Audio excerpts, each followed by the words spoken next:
কারণ আপনি আপনি আসি তার চেয়ে বড় তিনি নিজে আক্রান্ত হন কিনা, তারপর সবাইকে রক্ষা করার জন্য তাদের দায়িত্ব পালন করতে হয়েছে, তাই না?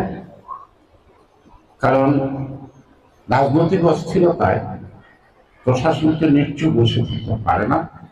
প্রশাসন সবসময় জনগণের জানমালের নিরাপত্তার নিশ্চয়তা করার চেষ্টা করে, কখনো পারে না, কখনো পারে, কখনো নিজেরাই আক্রান্ত হয়। এটি আমাদের দেশ। আমরা কঠিন অন্ধকারে আছি। আবার ওই কথা ডাক্তারের মতো বলছি, চোখে আপনার কোনো রোগ হয় নাই, 7 দিন পর কেটে যাবে। আমিও মনে করি উশৃঙ্খল বিশৃঙ্খল যত শব্দ শুনি, এটা বোধহয় কেটে যাবে, এটা কোনো অস্থিরতার বিষয় না। আর ফেব্রুয়ারি মাসে যদি নির্বাচন হয় নাকি, তাহলে এটা শহীদ মিনার গঠন করার জন্য অনেক সময় লাগবে না।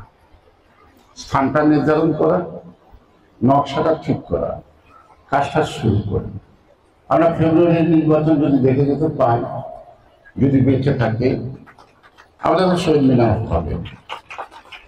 আধুনিক শিক্ষার কথা বলছেন,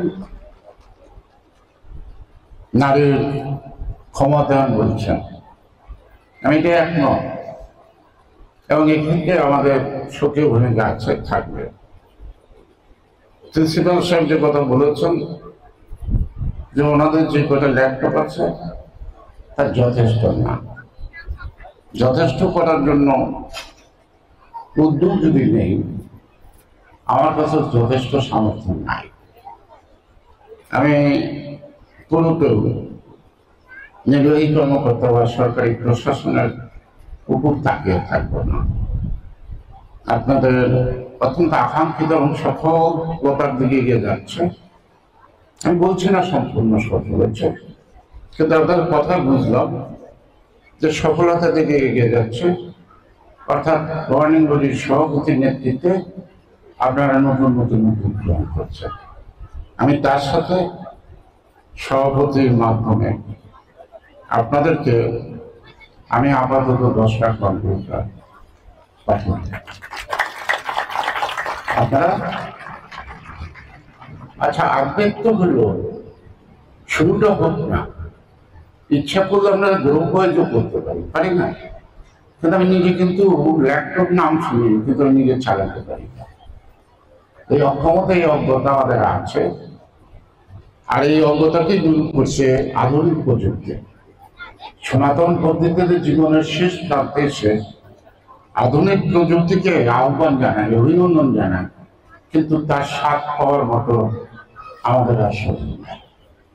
তারা পাবে নতুন যুগের কর্ম, ক্ষমতায়ন, অধিকার। পলিটিক্যাল সায়েন্সের মতো টিচার এখানে ছিলেন, উনি জানেন যে পলিটিক্যাল সায়েন্সের একটা কথা আছে, রাইট ইমপ্লাইজ ডিউটি। অধিকারের মধ্যে কিন্তু আপনার কর্তব্য আছে। শুধু আপনি বলবেন, আপনি করবেন, কাউকে করতে দিবেন না, এটা কিন্তু করে না। আমি কথা বলছি, আপনারা শুনছেন, আমি চোখ দেখলে বুঝতে পারবো কখন বিরক্ত হচ্ছেন, আমি ছেড়ে দেব। এরা আমাকে সহযোগিতা করছেন আমার কথা বলার অধিকারকে, এটা আপনাদের দায়িত্ব পালন করছে। আর আমি আমার অধিকার ভোগ করছি কথা বলা। সুতরাং প্রত্যেকটা অধিকারের পাশাপাশি দায়িত্ববোধের ব্যাপার আছে। আমাদের মা বাবারা স্কুলে ভর্তি করছে, একটু জানি কখনোদিন খোঁজ নেয়নি, করি কি করি না। ওই বেলা শেষে, সময় শেষে দেখছে পরীক্ষার ফলাফল ভালো, আর বলার দরকার। ছাত্রদের শাসন করেন, ব্যাত উদাও হচ্ছে। আমাদের সময় শুধু ব্যাতের ঘা ছিল ছাত্রদের উপর। ব্যাতের ঘা দিয়ে ছাত্র শাসন করা মধ্য দিয়ে তাকে উৎসাহী করতে পারবে। সে যে ভুলগুলি করে সে বুঝেন, নিজেরা বোঝাতে চেষ্টা করেন এবং তাদের নামগুলি তালিকাভুক্ত করেন। সপ্তাহে বা 15 দিনে তাদের অভিভাবকদেরকে ডাকেন, তাদের অভিভাবকদের উপর কিছু দায়িত্ব ন্যস্ত করেন, তার সন্তানটাকে মনোযোগী হওয়ার জন্য, সঠিকভাবে শিক্ষাটাকে গ্রহণ করার জন্য তাকে প্রস্তুত করা। কারণ এখানে মা বাবারও কিছু দায়িত্ব আছে। মা বাবাকেও খেয়াল করতে হবে ওরা অভাবটা কোথায়, মা বাবাও খেয়াল করতে হবে ও পড়াশোনায় মনোযোগী না আশেপাশের বাড়ির দিকে তাকাতে মনোযোগী। সেখান থেকে ফেরাতে পারে মা বাবা। Charity begins from home. বাড়ি থেকে কিন্তু শিক্ষা শুরু হয়। যাই হোক, আপনাদের জয়ী দালান কথা আছে, তারা আপনার সন্তুষ্ট না। কিন্তু আমি তেগুড়িয়া হাই স্কুল অনেক পুরানো। এই ঢাকায় 4টে স্কুলের মধ্যে প্রথম স্কুলটা হয় কলেজিয়েট হাই স্কুল 1836 সালে, তারপরে হয় মুসলিম হাই স্কুল 1837 সালে, তারপরে হয় 1840 সালে কগজ স্কুল।